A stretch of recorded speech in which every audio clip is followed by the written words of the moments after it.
Saya pernah berpikir bahwa cinta hanyalah ilusi yang diciptakan oleh masyarakat untuk menutupi kesepian, sampai hari itu tiba ketika tubuh saya berubah menjadi omega dalam dunia yang asing ini. Tiba-tiba aroma manis yang keluar dari pori-pori kulit saya membuat alpa paling kuat di Jakarta tergila-gila, tapi itu juga memicu pengkhianatan yang hampir menghancurkan jiwa saya. Apakah ini kutukan atau berkah, ketika hati yang saya kira beku mulai meleleh di tengah badai emosi yang tak terkendali? Saya bangun dengan keringat dingin membasahi seluruh tubuh, napas terengah-engah seperti baru saja lari dari mimpi buruk. Tapi ini bukan mimpi. Saya berada di sebuah kamar sederhana di pinggiran Jakarta, dengan bau amis Sungai Ciliwung yang menyusup lewat jendela terbuka. Apa yang terjadi, gumam saya dalam hati, sementara tangan saya menyentuh leher yang terasa panas. Aroma itu. Aroma manis seperti campuran melati dan madu yang memenuhi ruangan. Saya ingat semuanya sekarang. Saya bukan lagi manusia biasa dari dunia saya yang lama. Saya telah transmigrasi, melintas ke dunia ini, menjadi omega, makhluk yang feromonenya bisa mengendalikan alpha. Di dunia asal saya hanyalah seorang pemuda biasa bernama Arkan, bekerja sebagai desainer grafis di sebuah KI kecil di Bandung. Hidup saya datar, tanpa drama besar, hanya kesepian yang kadang menyelinap di malam hari. Tapi semalam, setelah kecelakaan mobil yang samar-samar saya ingat, saya terbangun di tubuh ini. Tubuh seorang pemuda bernama Rama, seorang omega miskin yang tinggal di kampung kumuh Jakarta. Dunia ini mirip Indonesia saya, tapi dengan sistem abo, alpha yang dominan, beta yang netral, dan omega seperti saya yang lemah tapi memiliki kekuatan aroma untuk memikat. Saya berdiri di depan cermin retak, memandang wajah yang mirip saya tapi lebih halus, dengan mata yang lebih dalam. Ini gila, pikir saya. Bagaimana saya bisa bertahan? Saya tahu dari ingatan Rama yang tersisa, omega sering dieksploitasi, terutama oleh alpha kaya. Dan alpha itu, namanya Dimas, pemimpin keluarga bisnis besar di ibu kota, orang yang Rama pernah temui sekali di pasar malam. Aroma Rama pernah membuat Dimas terganggu, tapi Rama menolaknya karena trauma masa lalu. Kini saya di tubuh ini dan aroma itu mulai bangkit lagi. Saya keluar rumah, langkah gontai menyusuri gang sempit yang penuh pedagang kaki lima.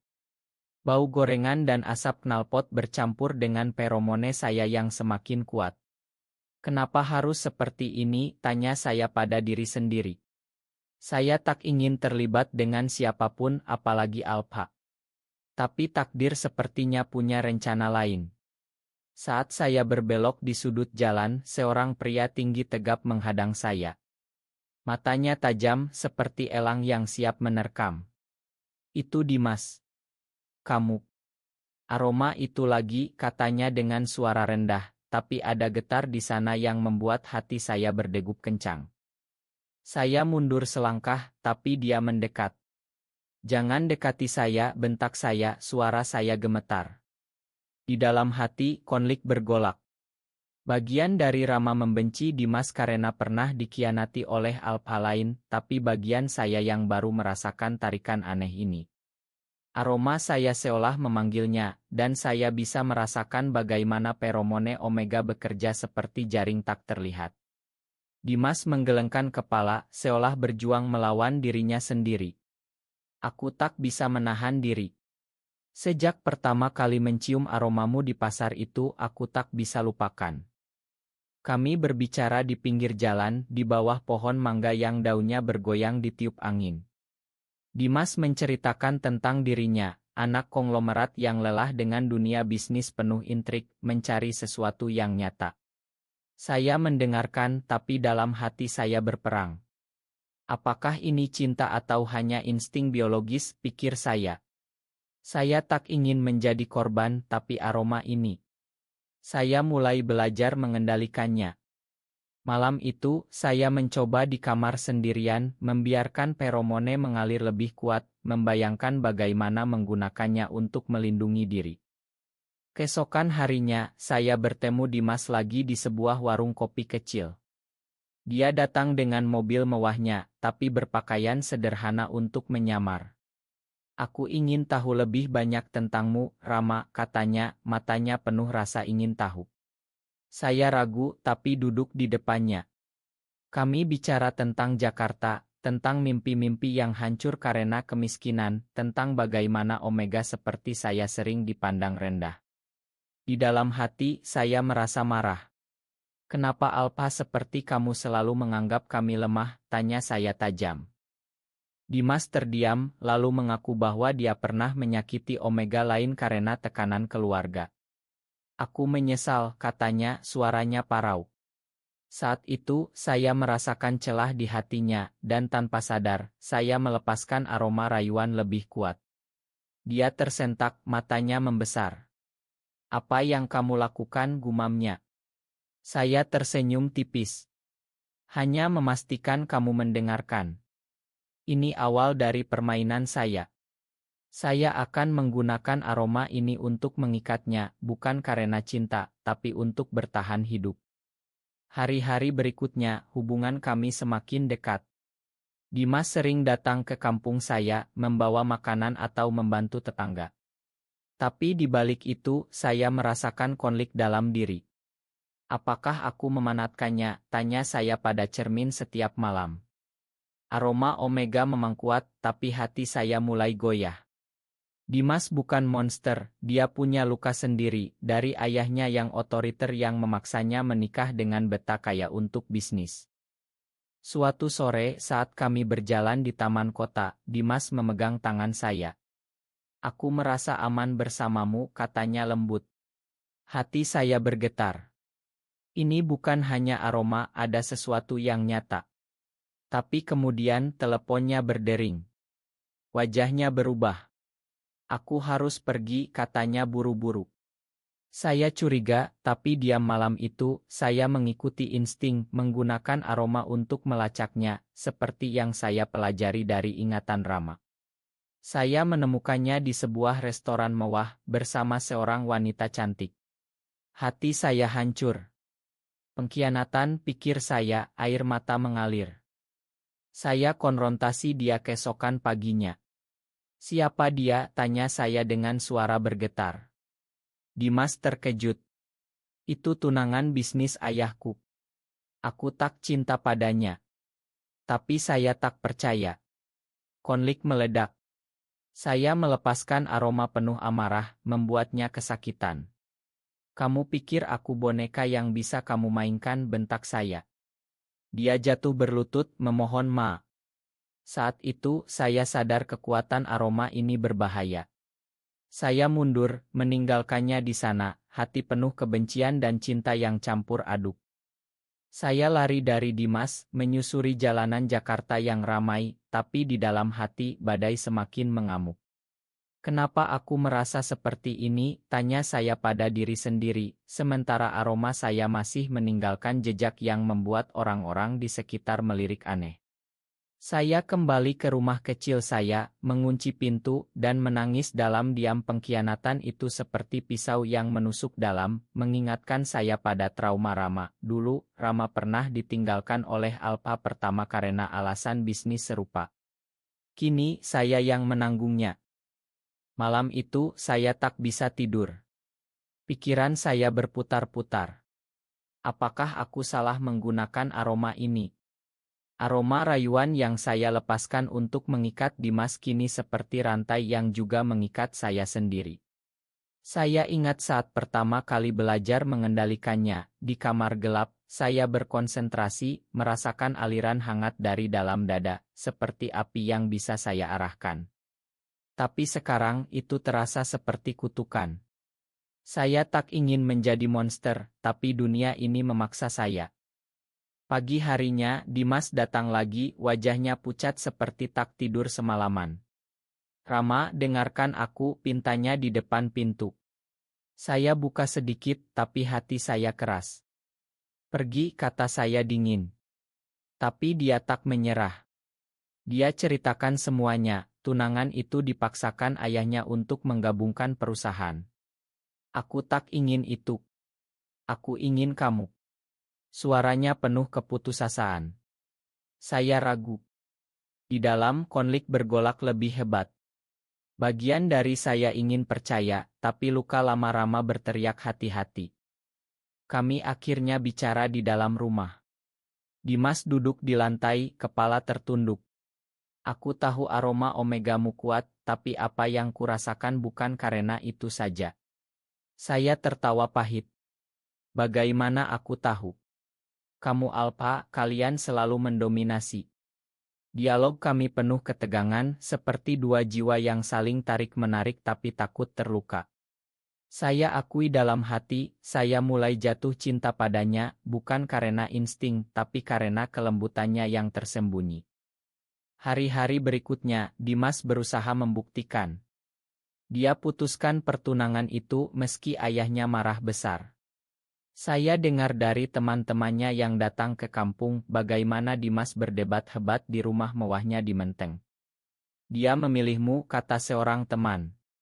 Hati saya meleleh sedikit tapi ketakutan tetap ada.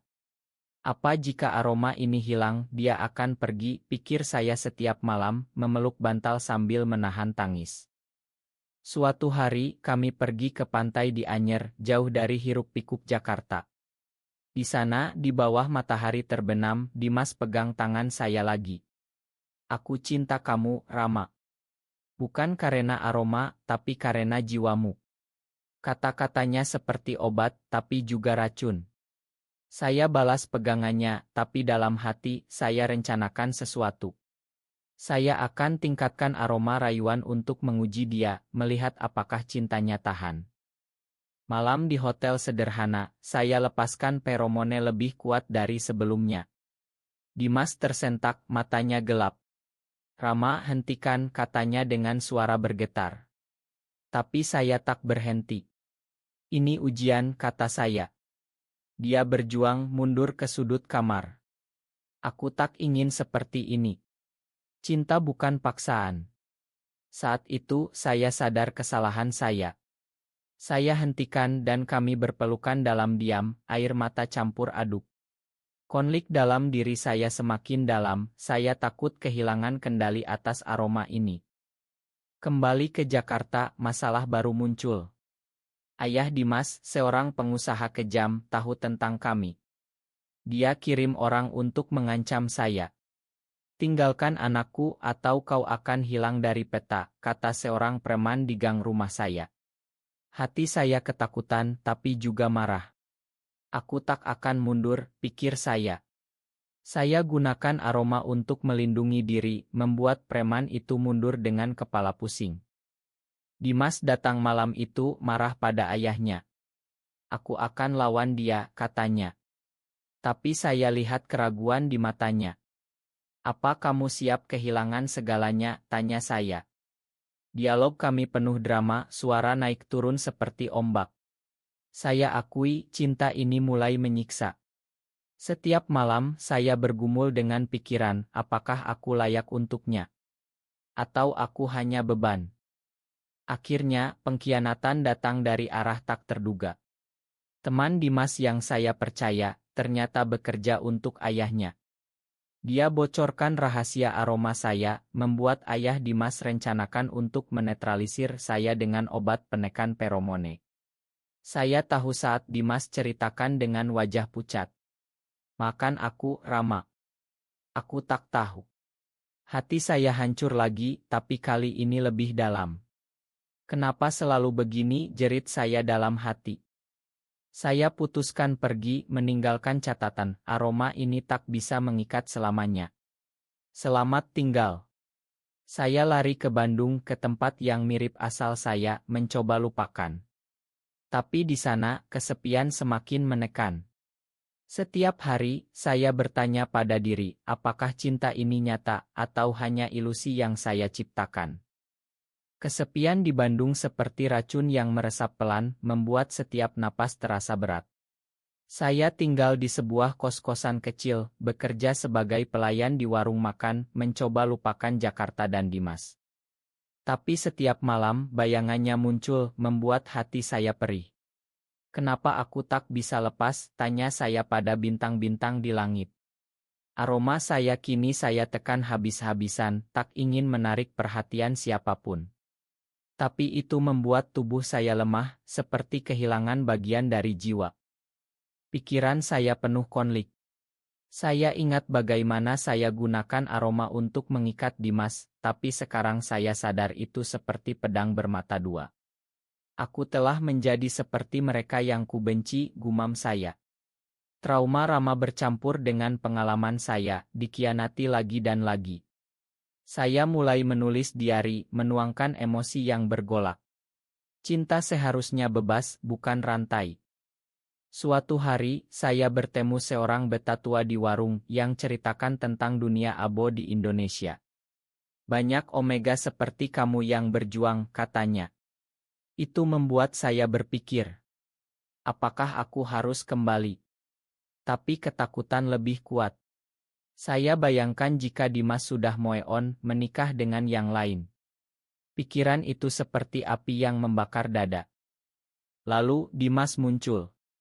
Dia datang ke Bandung, wajahnya kurus, mata merah seperti tak tidur berhari-hari. Rama, aku cari kamu kemana-mana, katanya di depan kos saya. Hati saya berdegup kencang, campur antara senang dan marah. Kenapa kamu datang? Bukankah ayahmu sudah menang, bentak saya. Dia jatuh berlutut di tanah berdebu. Aku lawan dia. Aku tinggalkan semuanya untukmu. Dialog kami di kamar kos penuh air mata. Dimas ceritakan bagaimana dia putus hubungan dengan ayahnya, kehilangan warisan tapi bebas. Aku tak butuh aromamu untuk mencintaimu, katanya, suaranya penuh keyakinan. Saya menangis, memeluknya. Tapi di dalam, keraguan masih ada.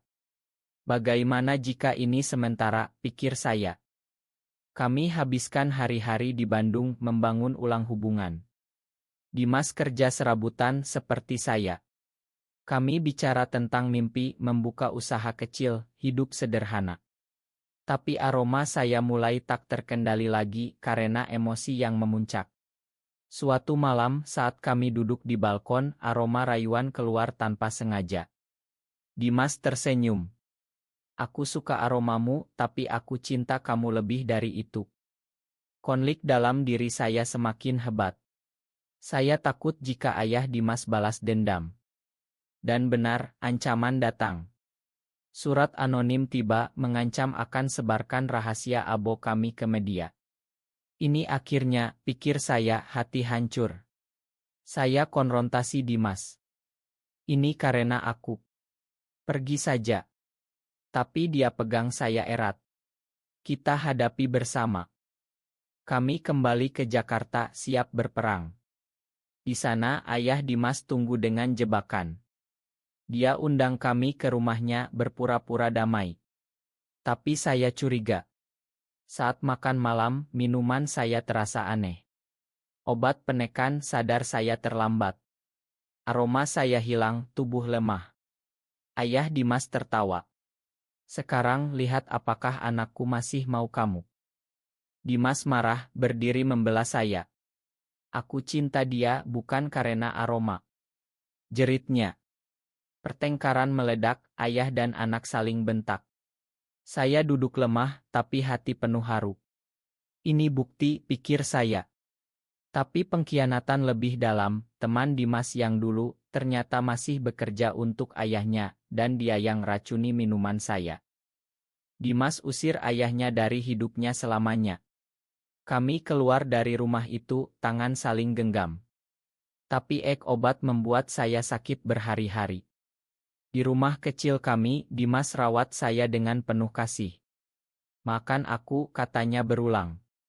Saya pegang wajahnya. Aku yang minta maaf, karena pernah ragu. Pemulihan lambat, tapi emosi semakin dalam. Saya renungkan perjalanan ini, dari transmigrasi, menggunakan aroma untuk mengikat, hingga belajar bahwa cinta sejati tak butuh paksaan. Aku telah berubah, pikir saya. Tapi badai belum berakhir. Ayah Dimas tak menyerah, kirim orang untuk pisahkan kami lagi. Suatu malam preman serang rumah kami. Dimas lawan mereka tapi kalah jumlah. Saya meski lemah coba gunakan sisa aroma. Tapi tak cukup. Kami lari tapi Dimas terluka. Di rumah sakit saya duduk di sampingnya menangis. "Jangan tinggalkan aku," bisik saya. Saat itu hati saya penuh penyesalan, semua ini karena aku mulai dengan rayuan palsu. Di rumah sakit yang bau obat, saya duduk memegang tangan Dimas yang dingin, air mata tak henti mengalir. "Kenapa harus seperti ini?" jerit hati saya, penuh penyesalan yang menggerogoti jiwa. Luka Dimas parah, tulang retak karena pukulan preman ayahnya. Dokter bilang dia akan sembuh, tapi melihat dia terbaring lemah membuat saya hancur. "Ini salahku," pikir saya berulang. Aroma rayuan yang saya gunakan di awal, kini seperti kutukan yang kembali menghantui. Malam-malam di bangku rumah sakit, saya tak tidur.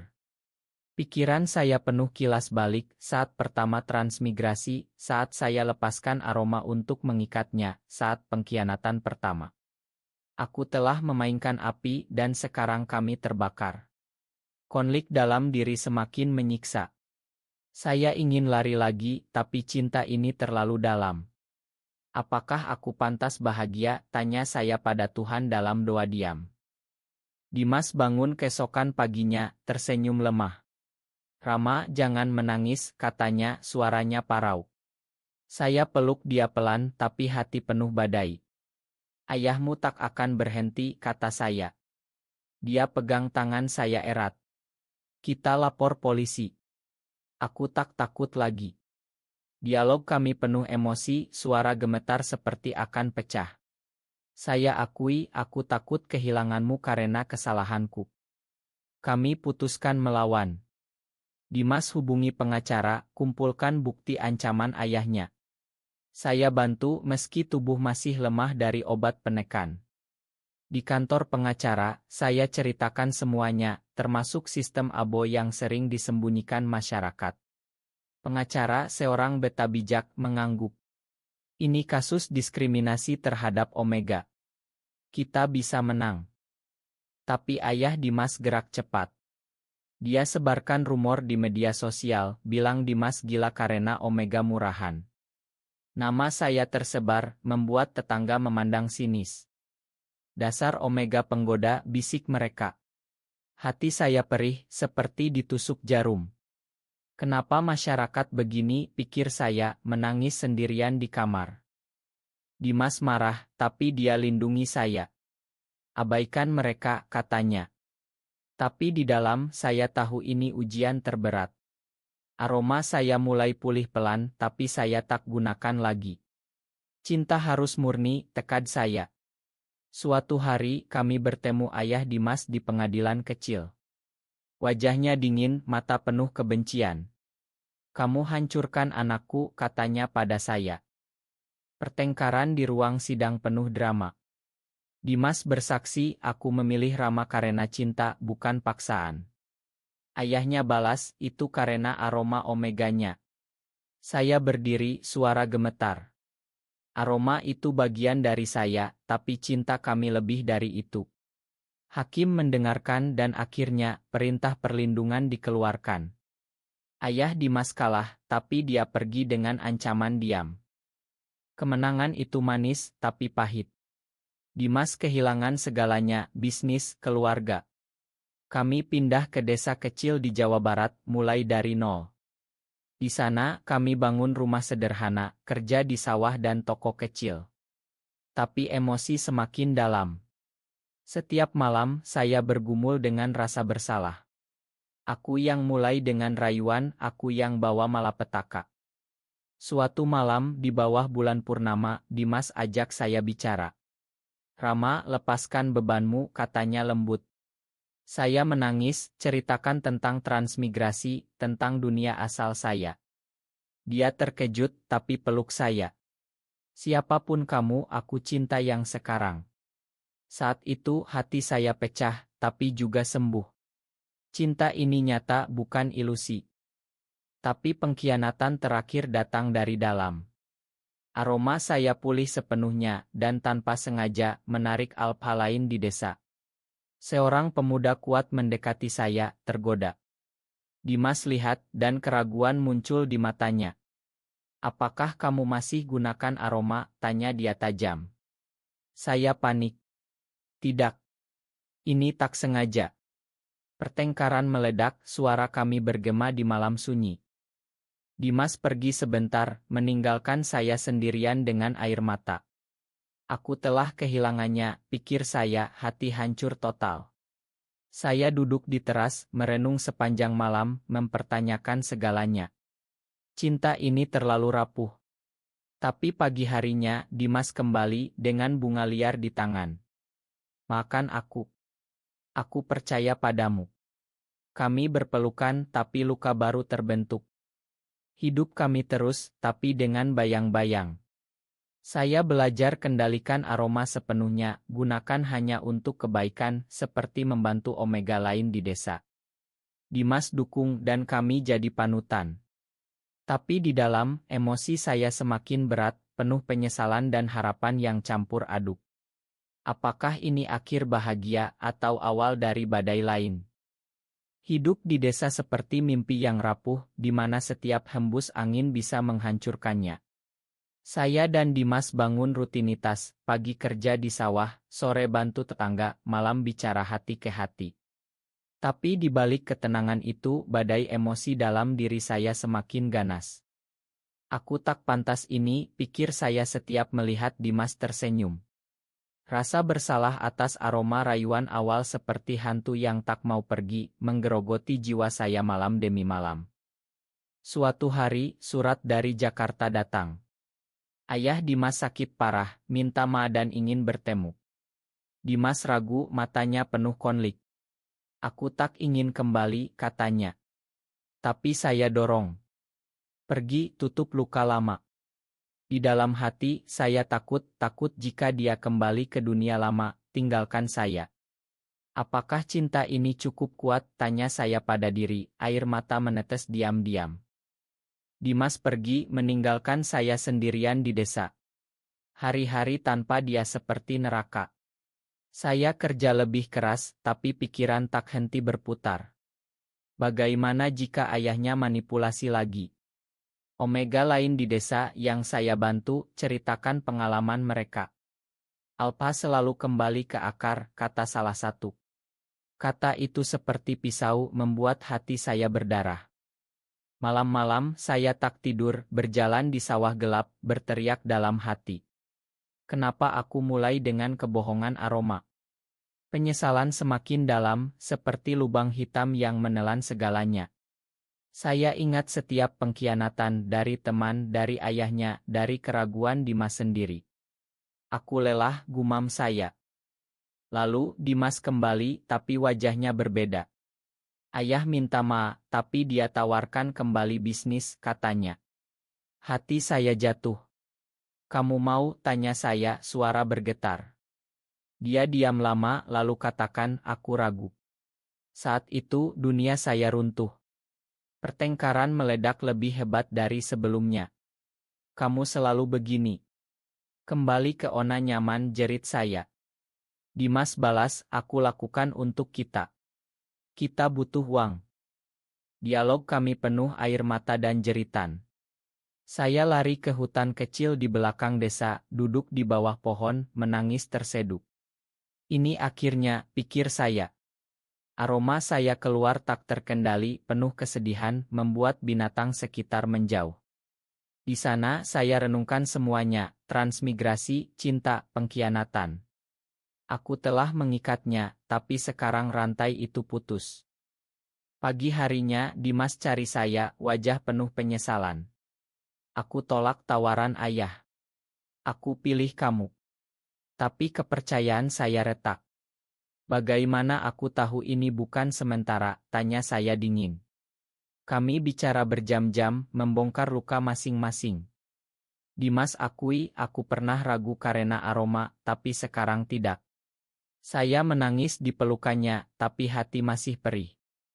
Kami coba perbaiki, tapi ancaman baru datang.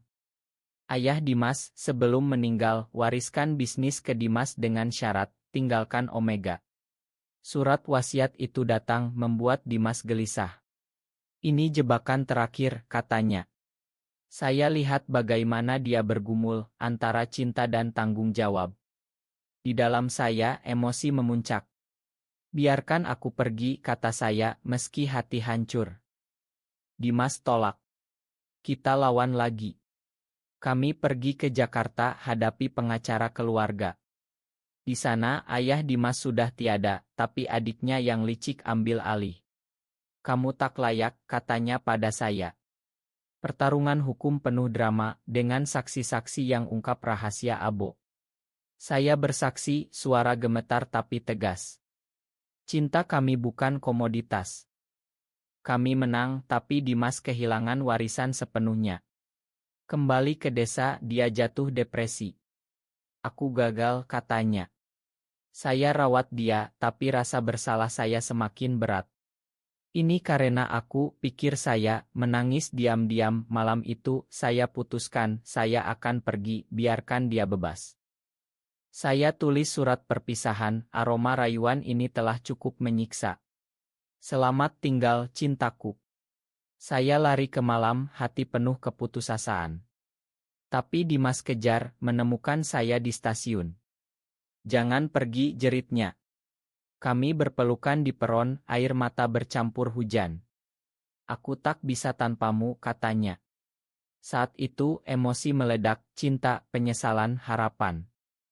Kami kembali, lebih kuat. Saya belajar terima diri sebagai Omega, tanpa bergantung pada aroma. Dimas jadi pendukung hak Omega di desa. Tapi di dalam, luka masih ada, membuat setiap hari penuh perjuangan emosional.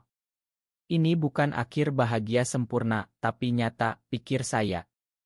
Hujan deras mengguyur desa, seperti air mata langit yang tak henti, mencerminkan badai dalam jiwa saya. Dimas dan saya duduk di teras, memandang air yang mengalir, tapi hati penuh gejolak yang tak terucap. Apakah ini benar-benar akhir, tanya saya dalam hati, sementara tangan kami saling genggam. Perjuangan kami telah meninggalkan luka yang dalam, dan sekarang, saat semuanya tenang, emosi justru memuncak seperti ombak pasang. Malam-malam berikutnya, mimpi buruk datang. Saya mimpi tentang transmigrasi, tentang aroma yang mengikat Dimas seperti belenggu. Bangun dengan keringat dingin, saya peluk Dimas yang tidur. Makan aku, bisik saya. Dia bangun, mata penuh khawatir. Apa yang salah, tanya dia. Saya ceritakan semuanya lagi, lebih dalam, bagaimana saya gunakan aroma untuk memanipulasi di awal. Aku tak pantas kamu, kata saya, suara pecah. Dialog kami di malam hujan itu penuh air mata. Dimas pegang wajah saya. Aku tahu dari dulu, Rama. Tapi aku memilih tinggal. Tapi saya tak puas. Bagaimana jika tanpa aroma, kamu tak pernah lihat aku? Jerit saya. Dia diam, lalu katakan, aroma itu hanya pintu masuk. Cinta ini tumbuh dari hati. Kata-katanya seperti balsem, tapi juga garam di luka. Konflik terakhir muncul dari dalam desa. Seorang Omega muda datang, minta bantuan. Dia tergoda alpa kejam, mirip cerita saya. Saya bantu, gunakan pengalaman. Tapi alpa itu teman lama Dimas, yang datang dengan dendam. Kamu hancurkan hidupku, katanya pada Dimas.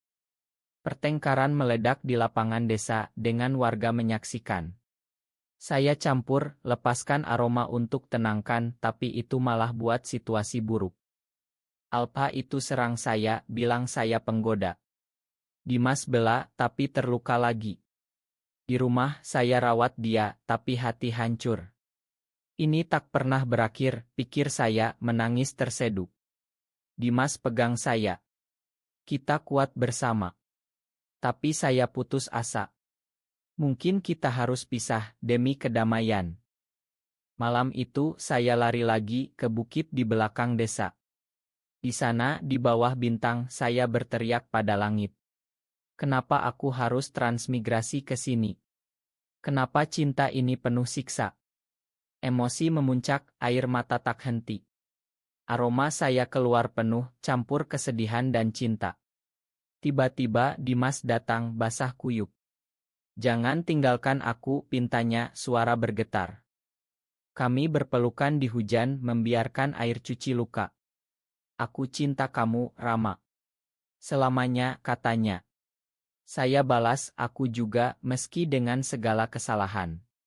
Saat itu, saya sadar, cinta kami personel, lahir dari pengkhianatan dan perjuangan, tapi itulah yang membuatnya kuat. Keesokan harinya, desa tenang.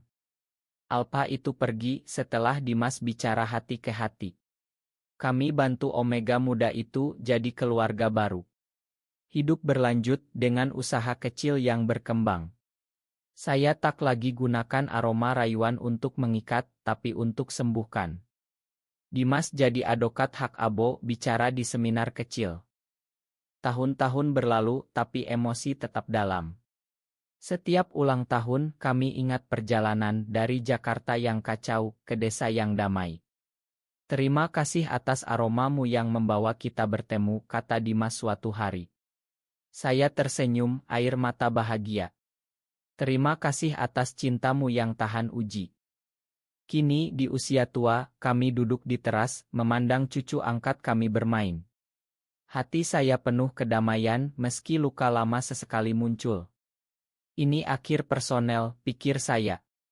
Cinta kami bukan dongeng, tapi kisah nyata tentang pengampunan, perjuangan, dan harapan. Di dunia abo Indonesia ini, kami buktikan bahwa Omega dan Alpha bisa setara dalam pelukan cinta yang murni.